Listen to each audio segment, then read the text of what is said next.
Designing each creature is a collaborative effort between the character, concept, and animation departments. We start by trying to visualize the anatomy of the creature and ask ourselves if this is something that could actually exist. I mean, they're fantastical creatures, but we don't want them to defy the laws of physics.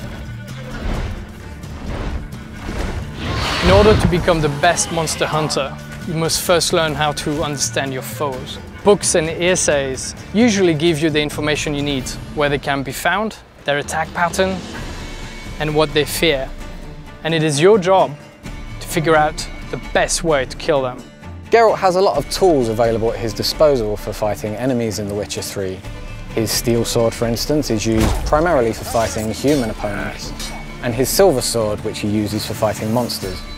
Geralt can also use a crossbow for fighting ranged or flying foes that are trying to keep their distance from him. Crossbow is also very useful for fighting underwater against swimming monsters, such as the siren. Harpies are vile feather creatures that fly around you and circle you. Now the only way to deal with them is first to bring them down. And that's where your art spell comes in handy. Sort of compressed air that will bring them down to the ground where you can finish them with your sword. Some monsters in The Witcher 3 can actually swim. These can attack the player while he's in the water and even go as far as attacking his boat. This can be really dangerous for the player if the monster has a natural affinity for water, such as the Drowner. Drowners are creatures that live in swamps and will snatch at anything that comes near their ponds.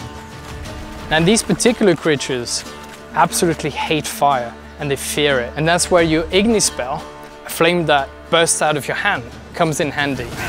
And that is the best way to kill them. With the werewolf, a bomb filled with silver powder will take away his regenerative abilities. This will make it much easier for the player to defeat him after.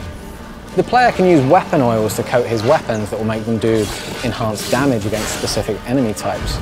The real trick to using this, though, is to know when and where to use them, and that judgment is left up to the player based on his surrounding environment, the weather, and even territorial marks that other monsters may have left in the area. So we've created this complex behavior system in the game that actually allows these creatures to live in the world that they inhabit. They're never just going to spawn in front of you artificially, and they don't just interact with the player. They interact with each other and with NPCs.